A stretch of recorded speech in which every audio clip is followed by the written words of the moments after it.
And we're live. Hey, everybody. Welcome back to another Leadership Live with JJ Hardy and me, Chris Piankowski.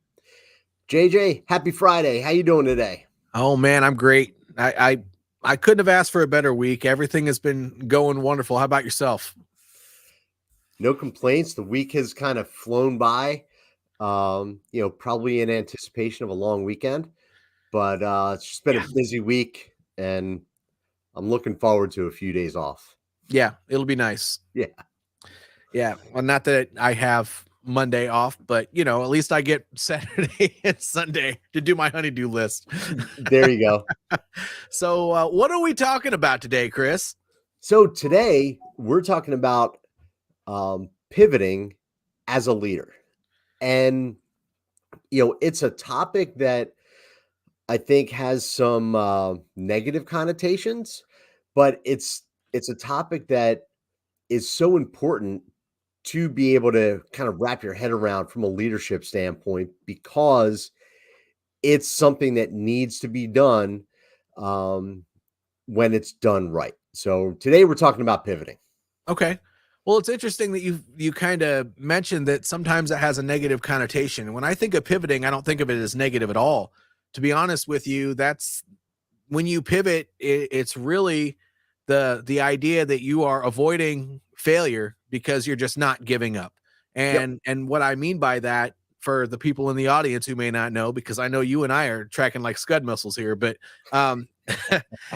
when you get to the point where something doesn't go the way you're supposed to, and you have to kind of reevaluate that, maybe have a conversation with a few people, make another plan, and then move forward either with something else or in a new direction, doing the same thing. That's pivoting. That's it. It is. And, so I'll clarify what I meant by the negative connotation. The way I look at pivoting is that it's done out of one of two ways. What you and I are talking about right now is an intentional pivot where, okay, we either realize that what we're doing isn't working, we're doing something wrong, we need to figure out how to do it differently, or we're finding a better way to achieve the same goal, right? It's being nimble in the way that we operate our tactics so that our strategic outcome is the same. The negative is what I call sometimes like the squirrel factor or chasing shiny objects. Oh yeah. And it's when people, they get bored, or for whatever reason they decide to change course, and it's not because of intention, it's because of, hey, I just want to try to do something else.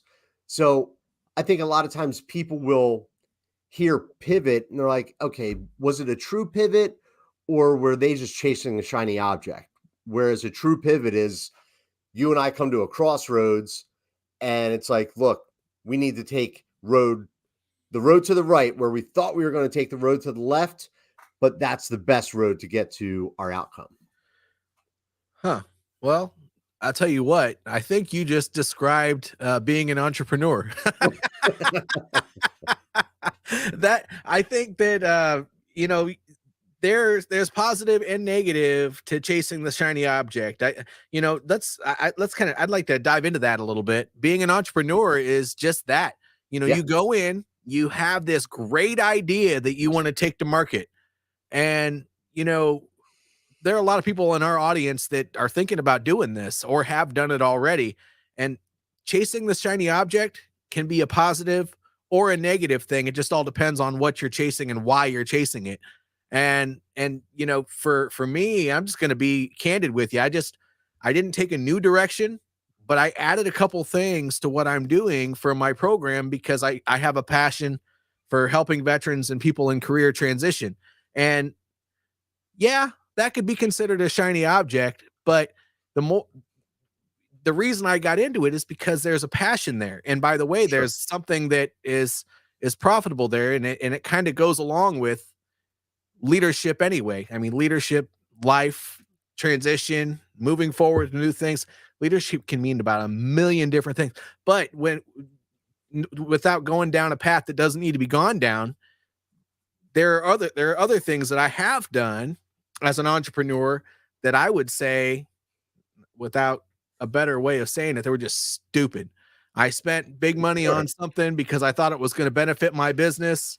And then it turned out to just be a colossal waste of money. And when I say colossal, that's because it wasn't cheap. Right. And it was a shiny object. I was like, oh man, they sold me on that. It's going to help my business. It's going to take it to the end, and it's going to make it so profitable. And instead, all it did is put me out $1,000 or $1,500 or whatever the case may be. And so I agree with you. There are things that you can do, and that it's not that way just in in the entrepreneur world. It happens in a business as well, where you think that taking different directions can be a good idea, but if you're not intentional and involving the right people and making that intentional decision, it can be very bad. Yeah, you're right. And that's where the dichotomy comes in, and that's where we need to pay attention when I'll often describe it as a mental mistress, right? Okay. So, Hey, hey, hey. I'm focused on this path, I'm focused on this outcome, and something is kind of whispering in my ear, right? It's an interest that's maybe outside of my core business, but it's kind of pulling me away because maybe I'm just feeling like I'm just stuck in, like, I'm slogging it out every day. So therefore, something that's just a little different can capture your attention. But you've got to make sure that, is that going to distract you from achieving your mission, or is it going to benefit you? Like, you could do an experiment for your business that may end up costing you $500 or $1,000. But if it was in line with what your strategic goals are, I don't necessarily call that, a pivot per se, or even a distraction or a shiny object. I call it an experimentation. Mm. And that's really what entrepreneurship and business is we've got to experiment sometimes. But if it's, let's take the coaching business, right? The job is to coach leaders, to develop leaders, to give them the set of tools and skills to help them to be better within their organizations. But you're thinking about, like, video games. Okay, that's totally different. Sexy, exciting, cutting edge. I call that the mental mistress or the shiny object that's, like, could take you off track. Right. Might as well be a dog chasing a squirrel. Exactly. Yep. Yeah, no, that is you're right, and that is horrible. That does happen sometimes though, and if that's something that you have as a hobby, you really got to be careful. I would say that especially in the beginning stages of starting a business, there are going to be times where you would rather have those long drawn out mental breaks. But if your end goal is to make money, help people, and have a regular sustainable business where you can start bringing more and more people into your organization, then that video game shouldn't be nearly as attractive as what your goal is. Exactly. And, Yeah. pivoting, you and I have talked about this concept of iterative decision making. Oh yeah.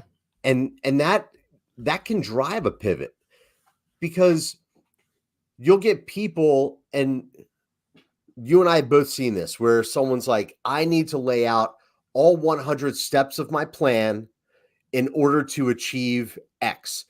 When we know that by step 2, you need to make some kind of change, some kind of pivot.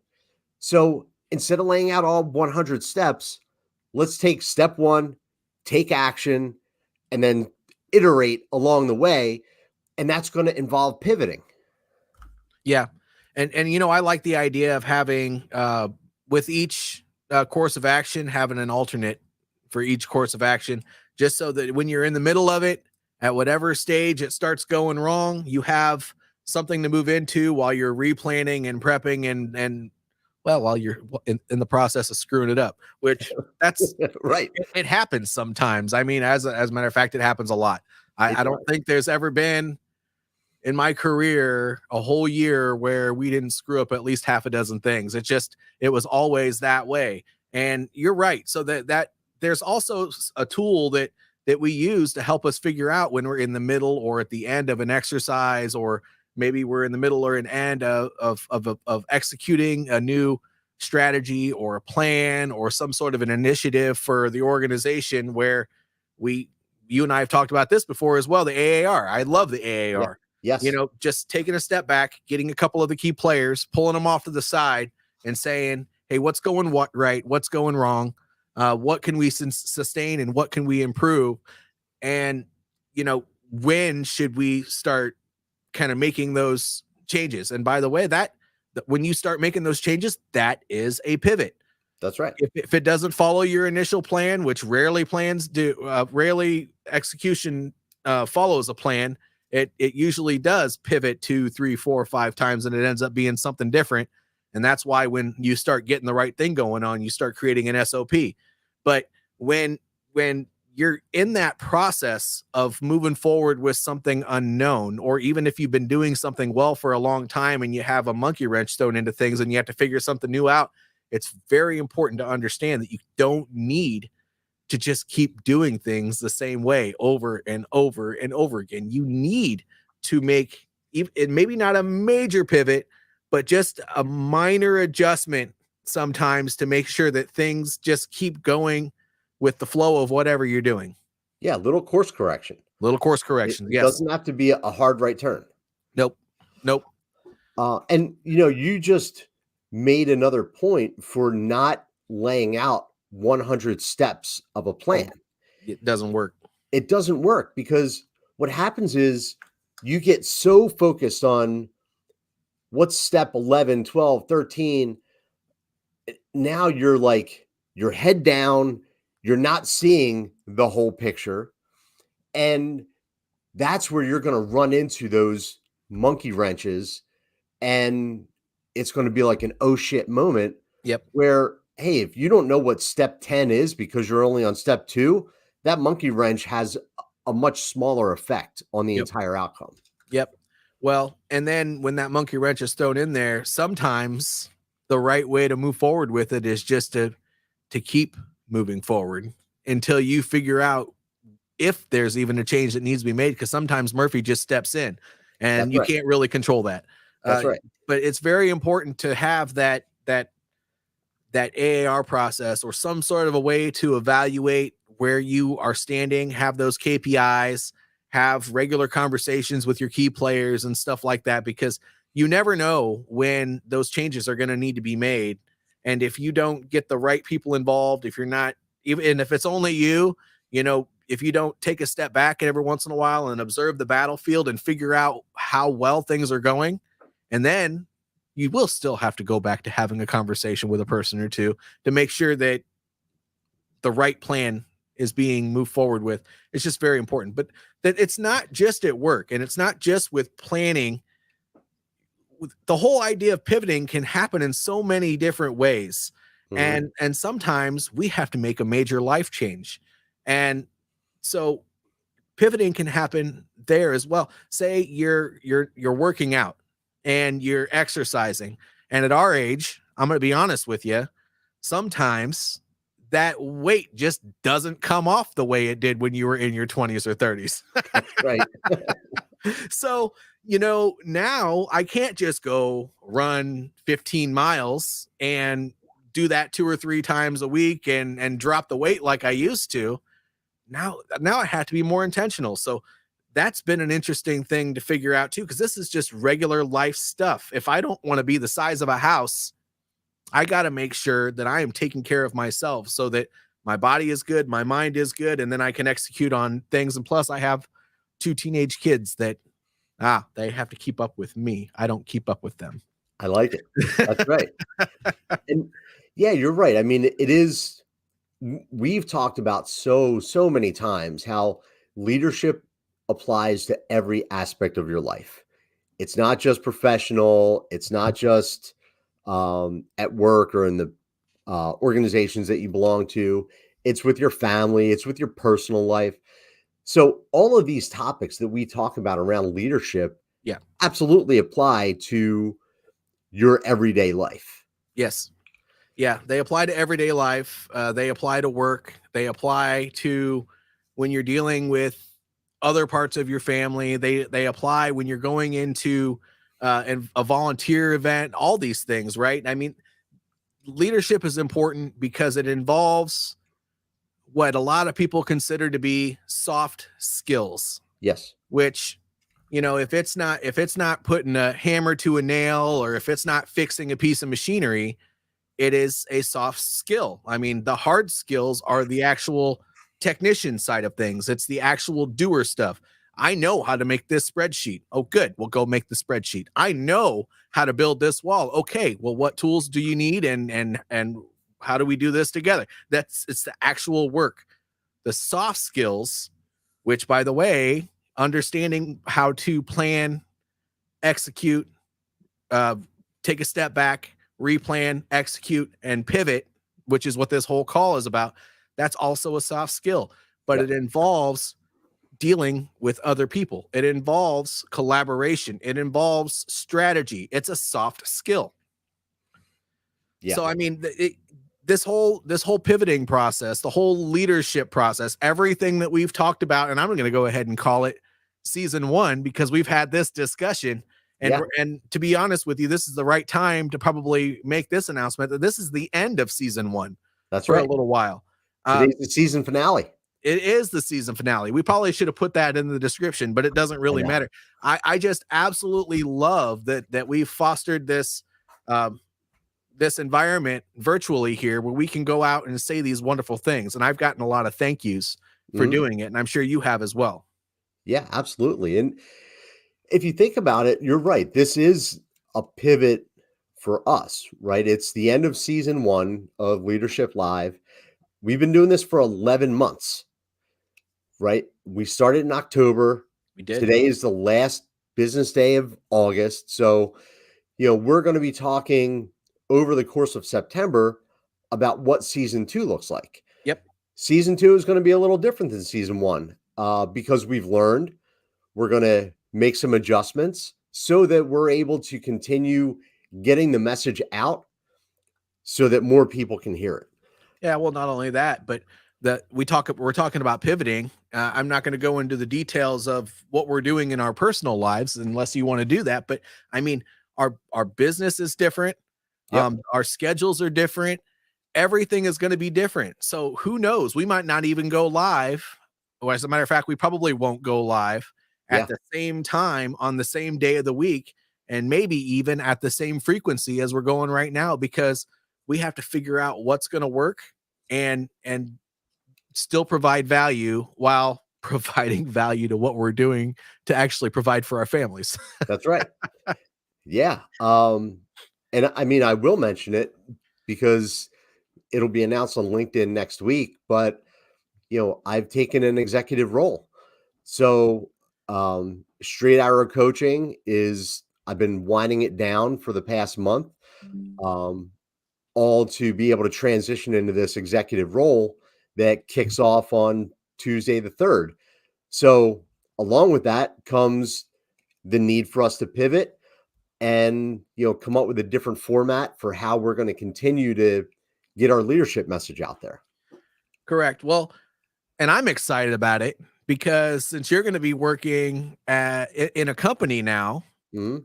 you know, we're going to be able to get more than just that coaching and consulting point of view. You might even be able to provide some real world examples. So actually that excites me a little bit. Same And here. oh yeah, this Yeah. is going to be cool. And hopefully you have a smile on your face while you're discussing these things. I don't see why not, man. I'm Oh, I'm I really think it's excited awesome. about this opportunity. Oh, and you should be. Yeah. I know you've been talking about this for a while and trying to find the right one. And I'll tell you what, it's just another way to pivot. I mean, you had your goals, you had what makes you happy in mind, you had what makes your family happy and successful in mind, and you've just been looking for the right opportunity.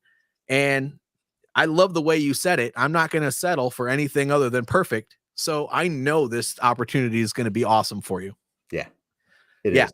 So Anyway, back. I don't want to get on the mushy side of personal and all that other fun stuff. We just don't do that on this one. Maybe warrior leadership on Wednesdays. That's something I can do, but maybe not on Leadership Live. Yeah, keep that with the therapist co-host. Right? Yeah. No, but this is good because we identified you identified a choke point that you were having. You planned it out with everybody involved. You found the right opportunity, and strategically you moved into it. And now we have this live stream that we do. You have everything else that was going on with your business, and you're making a strategic pivot onto a new thing. And how important is that to do when that's a major life decision, actually, Yeah. because you're going to be living a completely different lifestyle now. I know how difficult that is. I served a career in the military. I would be working 2 or 3 years in one spot, and then all of a sudden I would come up on orders. And then my family and my wife would always say, "Well, here we go again." And I'm like, "Yeah, here we go again. I got to make sure that we start planning out, what we're going to be doing here to get everything ready for the movers to come pack up and the whole nine." Oh gosh, but you don't have to do that because you're going to be still in the same location. You're just going to be starting a different job. But it just, life can be so awesome sometimes. The biggest change for me, two biggest changes is I'll be commuting. My commute used to be to my home office, and I'll have to wear pants while I'm working.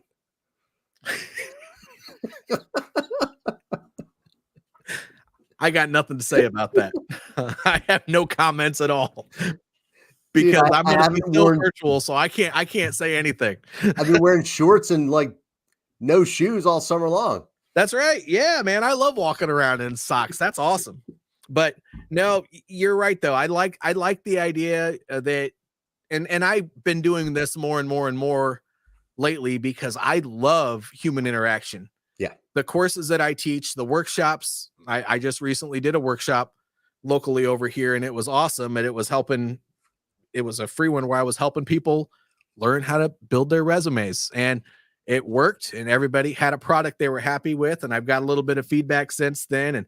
And you know what that makes me realize is all this online stuff that I'm doing is awesome, but you got to get one-on-one, one-to-many, interact with people, just get that human interaction. It's not the same. Well, you know what? I want to stay on this for just a second because you and I have both talked about this passion that you have for connecting companies with veterans. Oh, yes. Right. And so now you're talking about you were just doing a workshop helping people work on their resumes. Yes. So would you say that was kind of part of this pivot, with helping vets to get connected with the right job opportunities? Oh yeah. So the business model that I'm moving into, so I'm adding career transition coaching to my overall business plan. And if you go to victoryleadershipcoaching.com, anybody who's listening, you can see everything that I have added to my business on that website. I just launched it yesterday. It's actually really cool. But no, in addition to that, yes, I'm helping veterans get into jobs. So I'm in the process of getting a few contracts signed. I'm going to be partnering with a couple of businesses. I'm going to be partnering with other organizations that also house veterans. So I'm not the only one who's doing it. If there's an organization that has a bunch of opportunities in a specific area, I'm going to prepare the veteran for what he wants to do, he or she wants to do, send them to that next person, and then that person will take them to the opportunity. If it's with a company that I have on the list of jobs that I have, I'll prepare them for that opportunity. And then I have a bunch of tools to help them figure out what they want to be when they grow up, if they don't already know. So, and the resume prep, interview prep, catering a cover letter to that job description and the duty description on the resume, all of that stuff, it's just part of it. I would be a fool to just do a little bit of it and not get myself into all of it, because I wouldn't be able to provide the value that each person that comes into contact with me that needs to be placed into a job position needs. There you go. Yeah. Yeah. So So that's basically what I've added to my business other than doing leadership workshops and leadership coaching. yeah. And but there's a strategic alignment there. Yes. And this is the positive of a pivot, right? You're adding a service, but by adding that service, you're building relationships with these companies who even even if they don't hire a veteran that you put in front of them, there may still be a need for that leadership development that you offer. As So that's actually come up already, to be there honest you with you. go. And I knew it would because I'm going to be talking to the same decision makers that I would be talking to for leadership development. Yep. Yeah. So yours wasn't a hard right turn from a No, pivot standpoint. It was no, a positive side of that. it's a positive one, a much, much busier one, but that's okay. I'll Right. take it. Yeah. I can Because hire people soon. Heck yeah. Let's go. right, because you're still going for the same end goal, right? Yes. Your strategic goals have not changed. No, I'll still be working with the same people Yeah, and, helping people understand how to operate in a business is still leadership. that's right. And getting them ready for that next job. Some of those people might need leadership training. That'll be an additional service I provide. So all of it kind of intermixes with one another. And I can't just proceed in business without having something that I'm doing that can directly benefit veterans. I spent too much time wearing the uniform for me to just walk away from that. That's right. Yep. And that becomes a unique selling point as well. Yes, I agree, and it has been. I mean, as a matter of fact, when people ask me why would you be the right person to connect these veterans with us, and I'm like, I have tools that will tell you all the way down to a T why they're perfect, but I can tell you because I served this many years why these people would be perfect for your organization. Yeah, I speak their language. I speak their language, and anything that you don't understand, all you got to do is pick up the phone. After the interview with these people, you could pick up the phone, call me, and say this person said this acronym, this acronym, this acronym, and they went to this place and did this, and I don't have any idea what that means. Can you translate that? Because otherwise, they seemed okay, and I'd be able to lay it out. This guy was spitting dip into a cup during the interview. Like, Oh gosh, wow. You know what? Then I'm going to have to hop in my car, drive over there, and smack that idiot right upside the back of the head. Really? You're representing me, guy. come on, Joe Snuffy. Come on, Joe Snuffy. Let's not ever forget about Joe Snuffy. He's a very important person in all of our conversations. Yes, he has, man. No, but thank you for allowing me to elaborate a little bit on that, Chris. I really do appreciate it. Dude, absolutely. It's something that I think is super important to be able to have those opportunities in the private sector for our men and women that have served the country. I've done some of that stuff in my professional life. So no, man, you're the right person to be doing that. So absolutely talk about it. I appreciate it. And I know we're getting wrapped almost to 30 minutes here, but just as kind of a closing thought on that is that, if you're an entrepreneur or you are somebody who is thinking about doing something to benefit whatever, if it doesn't warm your heart and make you feel good, then it's not going to warm anybody else's heart and make them feel good. So Yes. you got to be doing something that actually provides a benefit. And that's not, oh gosh, I'm probably going to get some criticism over this, but that's not going on YouTube, building forts and then crashing them into a pool. Okay. This is real life stuff where you're taking care of people, not Yeah. wasting money and destroying hard work that people had to put into to make something just to make other people laugh. That's right. And I probably shouldn't say that, but it's out there, done. It's out there. Just basically don't be an idiot. Don't be an idiot. If you want to go out there and start something that is going to make you money, don't just do it for the monetary reasons. Do it for the reason that you want to solve somebody's problem. Please do that, because we have enough people out there acting like idiots, becoming millionaires and billionaires every day.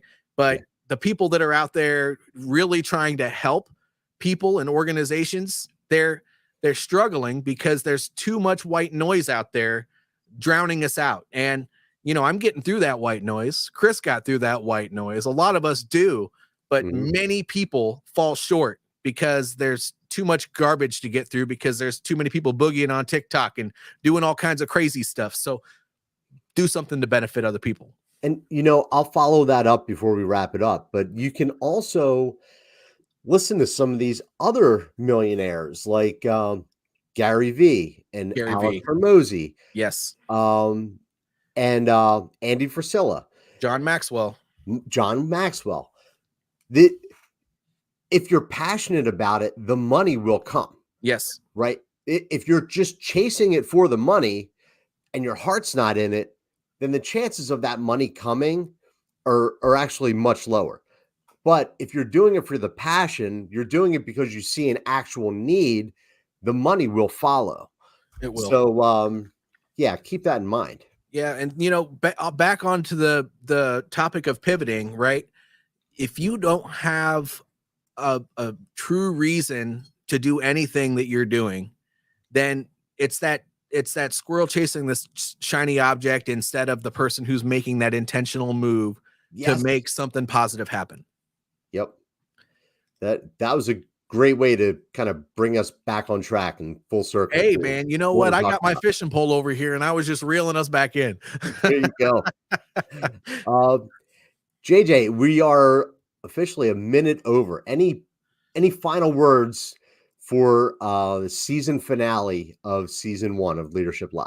Well, on the season finale subject, I will say the same thing I always say when I'm getting ready to wrap something up. And that's just that from the bottom of my heart, I appreciate everybody who has supported us as we've not only created this environment of learning, but who has supported us throughout our journey and been part of our conversations to make this better. And I hope that you're ready for another season of this, because when we come back, we're going to be coming back with different types of stuff. Maybe we'll do things differently. I don't know yet, but we want that same level of support and maybe even more support, because these topics need to get to the people that need to know these topics. Absolutely. So, we will be talking over the next month. I mean, I don't foresee us waiting too long for season 2 to come out. So, Sure. JJ and I will both be promoting season 2. Maybe we'll even give you some teasers about it. But yeah, season 2 is going to be a little different than season 1, but same great value, same great takeaways. And I'm looking forward to our iteration of Leadership Live and just moving this thing forward. Keep on moving the needle. That's right. JJ, have a fantastic 3-day weekend, or Labor Day weekend, however you're going to spend it. And everyone watching, please like the episode, please share it, please comment. We will still answer your questions if you comment on this episode. And we're not going anywhere. We will be back for season 2 before you know it. That's right. And I appreciate y'all. And do not forget, I'm still going to be in my own business. So if you want to follow regular live streams and podcasts and goofy posts that I put up on a regular basis, please go to Victory Leadership Coaching, or just Jeremiah Hardy on LinkedIn and all these places that I'm on. Type in hashtag veteran leader trainer and you'll find me. As a matter of fact, you'll see so much of me that you'll wish you wouldn't have typed it in your Google search. I didn't even think to say this, but the Straight Talking Leadership, which is my podcast, will continue. Oh, okay. So that is not going anywhere. That again is a passion project of mine. That was part of the negotiation when I was taking this new role, is that I'm going to continue my podcast. So you'll continue to see things from Straight Talking Leadership. Check out JJ, follow him. If you need leadership development, go to Victory Leadership Coaching, and we will see you all on the premiere of season 2 coming up soon. Very soon. Awesome. Have a great day, everyone. See ya.